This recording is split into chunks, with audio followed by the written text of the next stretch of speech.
Bem-vindo, Paulo. Tudo bem? Olá, Adri, tudo bem? Olá, Renato. Olá, Felipe. E um bom dia a todos os seguidores da Fórum. Bom dia, ministro. Adri, já tem uma pergunta para começar, né? Eu queria falar sobre a Lei 14.197, que foi lembrada ontem pela Carmen Lúcia, que foi a lei que revogou a Lei de Segurança Nacional e colocou os crimes que agora, né, os réus foram condenados, e você, né, essa lei enquanto deputado. Eu queria que você falasse sobre isso, Paulo. Então, Adri, em 2020,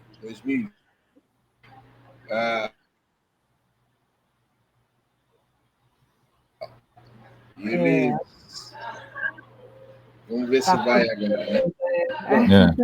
Vamos ver se a gente consegue te ouvir. Em 2020, os bolsonaristas começaram a atacar o Supremo Tribunal Federal. Lembra de uma personagem chamada Sarah Winter, que ela liderava um grupo de pessoas que atacavam o Supremo Tribunal Federal, né? E o Bolsonaro, naquele momento, ele também começou a discutir a possibilidade de uma intervenção no Supremo Tribunal Federal, né?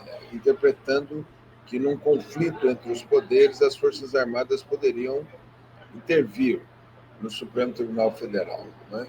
E aí eles começaram a enquadrar os adversários políticos na Lei de Segurança Nacional, jornalistas e personalidades na Lei de Segurança Nacional. Todos os opositores eles começaram a enquadrar na Lei de Segurança Nacional.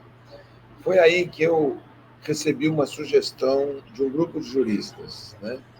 O Pedro Serrano, o Lênio Streck, a Carol Proner, o Eugênio Aragão, propondo que eu protocolasse uma iniciativa de lei, um projeto de lei, revogando a Lei de Segurança Nacional e instituindo a Lei em Defesa do Estado Democrático de Direito.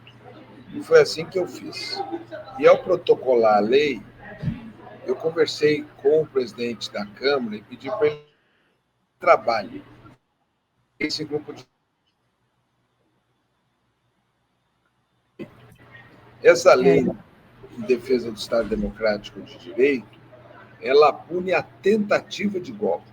Bate grande, né? Porque a relatora, a deputada Margarete Coelho, ela chamou para perto de si um jurista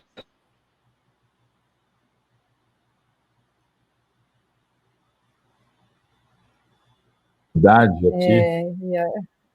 É uma pena. Porque, gente, né? Ministro, você está usando o celular, é isso? Eu acho que sim. Agora voltou. Voltou. A relatora...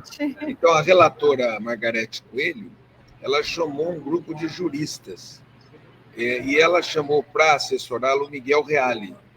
E nós, então, chamamos também pessoas que pudessem fazer uma ponte com Miguel Reale. E aí chamamos o diretor da Faculdade de Direito da GV, da Fundação Getúlio Vargas, e chamamos aquele que tinha sido secretário de Justiça do Mário Covas, né? Belisário dos Santos Júnior. E eles, ambos, fizeram uma ponte com o Miguel Reale, e aí a gente chegou no verbo tentar. Porque nós dizemos o seguinte: se você quiser punir quem deu golpe de Estado, você não tem como punir quem deu golpe de Estado. Você tem que punir quem tente. Porque se der o golpe de Estado, ele vai prender todo mundo, fechar as instituições, torturar, instituir a censura. Então, foi assim que a gente conseguiu aprovar a nova lei em defesa do Estado Democrático de Direito. Bom, aprovada a lei, naquele momento, o Bolsonaro tinha uma relação com o Congresso muito tênue, muito tênue. Ele se importava pouco com o Congresso. Foi aí que também o Congresso deixou prosperar o controle sobre o orçamento, as emendas impositivas, né? E eles, então, sancionaram a lei em defesa do Estado Democrático de Direito, essa lei que revogou a Lei de Segurança Nacional. Quem sanciona a lei? Jair Messias Bolsonaro, General Heleno, General Braga Neto, todos eles condenados pela lei que eles mesmos sancionaram. Então, foi uma oportunidade importante, porque, pela primeira vez, o Brasil também passou a ter uma lei em defesa do Estado Democrático de Direito, punindo tentativa de golpe. Nós fizemos um apanhado histórico, desde a proclamação da República, tiveram 15 tentativas de golpe de Estado, sendo que 9 mal-sucedidas, sendo que dessas 9 ninguém foi punido, e 5 bem-sucedidas que resultaram em golpe de Estado. Por isso, nós temos aqui um exemplo para a história do Brasil, que pela primeira vez alguém que tentou um golpe de Estado será punido, ou foi punido, vamos já colocar o verbo no passado.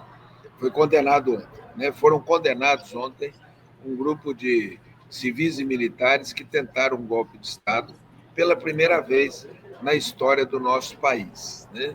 E o país passou a ter uma lei em defesa do Estado Democrático de Direito, o que quer dizer que, se outros tentarem, não ficarão impunes.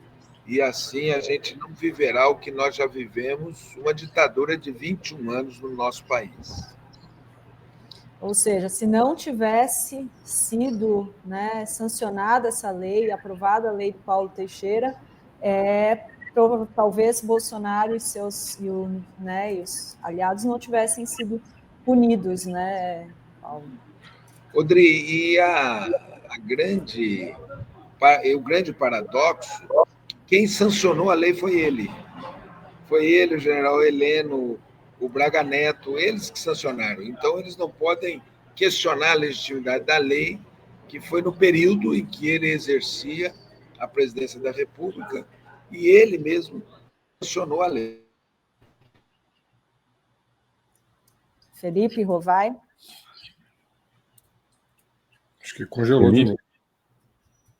Ele congelou, Paulo. Ele congelou. Mas é assim, né? Quem diria que essa lei, né, seria aí, né, utilizada para condená-los, uma lei de 2021 e que foi elaborada aí, né, proposta pelo Paulo Teixeira e com a elaboração de um envolveu até grupo o Miguel de Reale, né? Quer dizer, que é um jurista juristas, né?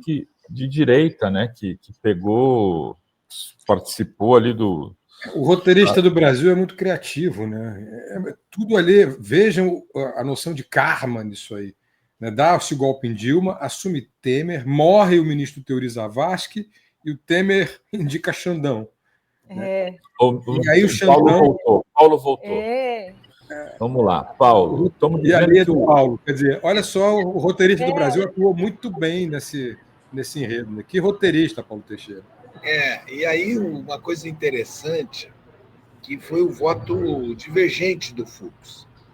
Porque o Fux, ele que aceitou, ele esteve entre os ministros que aceitaram a denúncia contra o Bolsonaro. Então, ele já...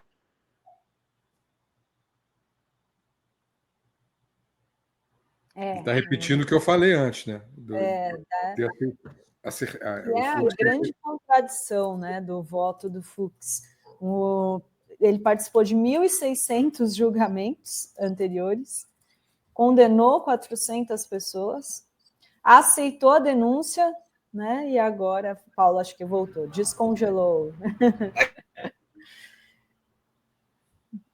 Congelou de novo, tá? A gente está no celular e as pessoas ficam ligando, devem ficar ligando para ele. E às vezes... Se ficam ligando para mim aqui, imagina para o ministro. Imagina, né? Para o ministro, né? Mas vamos ver se ele consegue. Mas eu queria lembrar muito o contexto que ele falou, que é o contexto da Sarah Winter, porque eu me lembro muito bem, ela fazia uma estética muito à la Hitler, né? Uma estética nazista, com as tochas. Vocês lembram disso? As pessoas vestidas de branco, as tochas na frente do Supremo. Era uma coisa, parecia a noite das grandes fogueiras na Alemanha. Era um negócio muito assustador. E algumas semanas depois ela esteve aqui na minha universidade, na UF, dando uma palestra, você acredita nisso? E aí ela conseguiu mobilizar diversos estudantes contra ela e ela fez o que ela queria, se vitimizou. Ela, lá de cima de um quarto, quinto andar, onde ela estava dando a palestra, ela filmava com seu celular as pessoas se manifestando e posava de vítima. Essa Sarah Winter, que o ministro mencionou, uma pessoa muito perigosa e que usa a estética nazista. Usou a estética nazista nas manifestações em frente ao Supremo. Era aterrorizante. Aterrorizante. Ministro, você está nos ouvindo? Tá.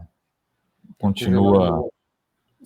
E ela sumiu, né, essa Sarah Winter. Ela chegou a ser presa, abriu, né, esse contexto aí dos atos antidemocráticos, e hoje ela nunca mais se ouviu falar dela. Ela parece que acho que nem apoia mais o Bolsonaro, né? Eu nunca mais vi.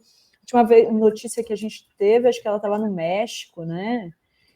Acho que ela chegou a ser candidata e não conseguiu se eleger. Acho que não teve votos. Eu acho, não me lembro. Mas ela recuou depois, ela saiu dos movimentos, tal. Ela chegou a trabalhar com a Damares, lembra? Foi no Ministério da Mulher. Estou vendo aqui, ela foi coordenadora de políticas à maternidade. Depois ela saiu do país e abandonou o ativismo político. Casou e foi para o México. Foi a última notícia. Ela queria ucranizar o Brasil. Lembram dessa frase? Ucranizar o Brasil? Vamos ver se ela agora... Deve estar na Flórida, deve estar lá com o Paulo Figueiredo, na Flórida. Mas acho que ela abandonou mesmo, não quer mais saber, viu que não, né, já ficou presa. Paulo, vamos ver agora. Vamos voltar. Mas eu estava falando que quando a PGR, a Procuradoria-Geral da República, o Procurador-Geral Paulo Bonet ofereceu a denúncia, o Fux aceitou a denúncia contra o Bolsonaro. Logo, ele não questionou a legitimidade do foro naquele momento, né? Então, não tem... E outra coisa, ele condenou dois. Condenou o Braga Neto e o Coronel Cid. Sendo assim, ele disse houve uma tentativa de golpe, né? Mas aí fez uma análise muito compartimentada, como se uma coisa não tivesse com a outra, como se um sujeito que há mais de 50 anos que prega a ditadura, né? Que durante o período que exerceu a presidência disse que queria uma ditadura, tinha uma minuta instituindo uma ditadura, né? Tinha um plano de matar autoridades, mas ele compartimentou como se nada tivesse relação, livrando o Jair Bolsonaro. Mas foi 4-1. Foram 4 votos para a condenação e um só contrário à condenação. Eu acho que o que nós estamos vivendo é que, pela primeira vez na história do Brasil, alguém que tentou dar um golpe de Estado foi punido. Isso é muito importante. E, pela primeira vez na história do Brasil, militares que tentaram dar um golpe de Estado, um já está preso e outros ficarão presos. E, por último, pela primeira vez na história do Brasil, aquele grupo, que é o núcleo duro da ditadura militar, trabalhavam com o general Silvio Frota, que o general Helena é o que o Cid era do Silvio Frota, que nunca aceitaram a redemocratização, que homenageavam os torturadores, né? Esse grupo que acabou agora sendo preso, não é? Enfim, é uma grande vitória para a democracia e é uma vitória para o povo brasileiro e é uma vitória para as novas gerações. As novas gerações viverão agora com a ideia da permanência da democracia, de instituições fortes, né?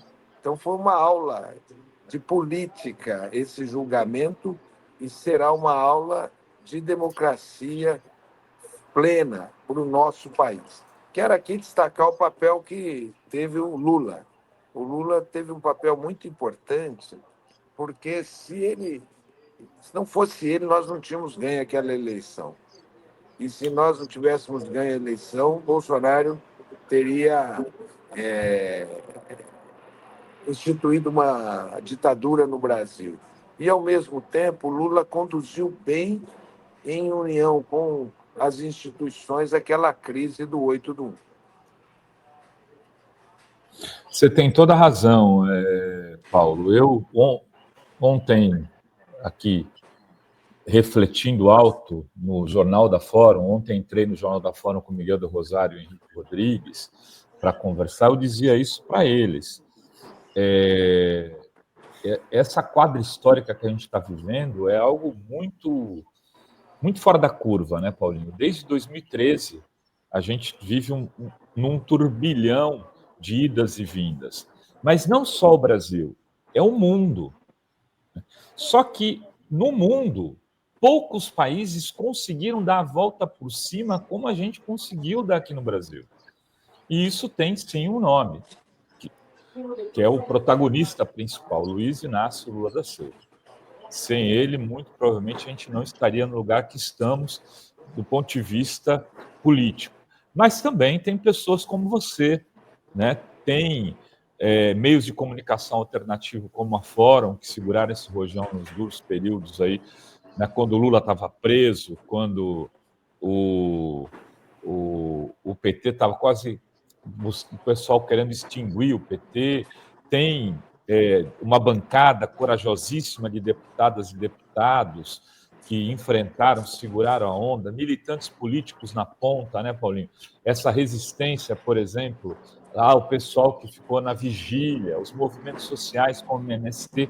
O Brasil deu uma demonstração de força política que a mim, até olhando hoje em retrospectiva, tem gente que desmerece, mas a mim até surpreendeu. Eu queria que você falasse um pouco disso, dessa nossa, que às vezes é desmerecida. Dizem assim: nós envelhecemos, todo mundo ficou velho, não tem resistência. Espera aí, alto lá, né, Paulinho?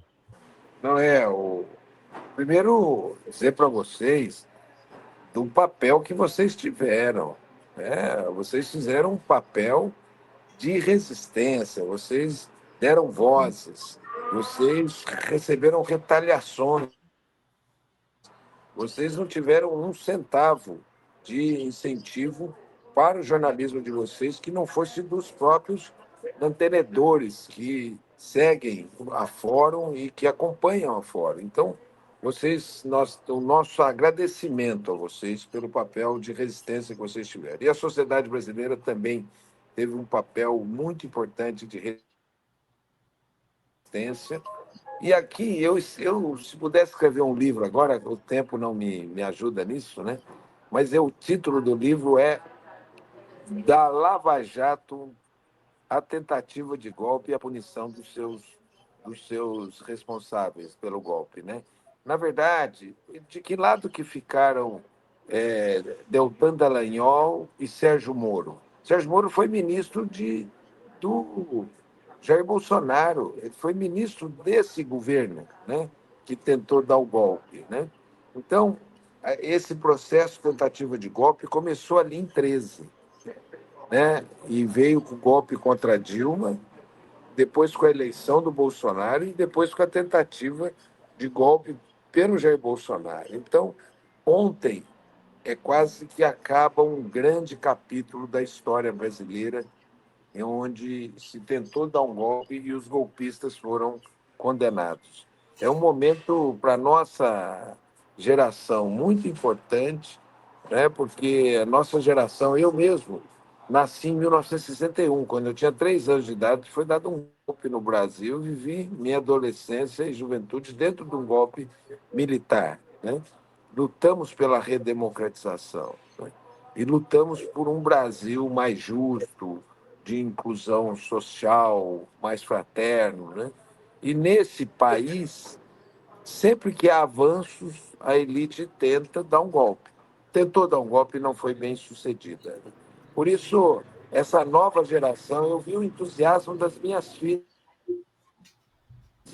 nesse processo. Elas acompanharam para e passo, a Ana, o Caio, a Laísa, a Manuela, a Júlia, todas acompanharam. Então, o Lucão, essa turma aí Acompanhou está tendo... também. uma lição de história, né? Eles estão vivendo a história e fazendo a história. E a nossa juventude, o Felipe está aqui, os alunos dele, devem estar se sentindo nesse momento de partícipes da história e quem vai se responsabilizar pela direção desse nosso país, né? Mas, pela primeira vez, o nosso país escreve a sua história, afirma a democracia, as suas instituições, e o povo brasileiro venceu essa página da história brasileira.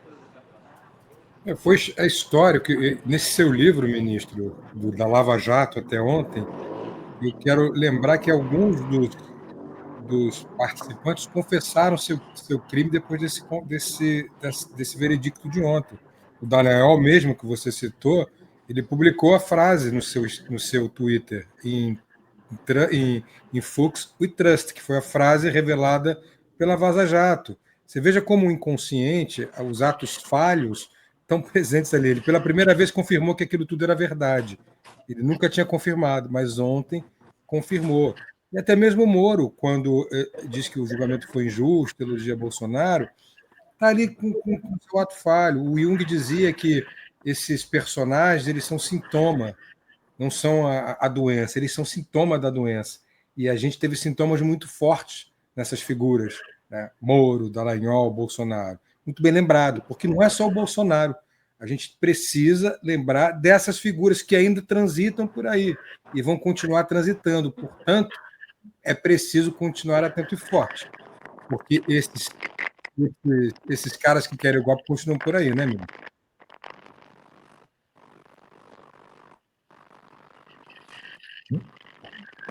Conseguiu ouvir, ministro? Ele está falando, mas está... Está sem som, ministro. O Paulo está com dificuldade de entrar, mas ele volta. Vamos ver se a gente traz ele de novo na semana que vem. Ele diz: por que o PT, a esquerda, não faz uma campanha de conscientização da importância de votar em deputados e senadores de esquerda? O PL faz isso e a bancada só cresce, pois é urgente, né, eleger um congresso de esquerda.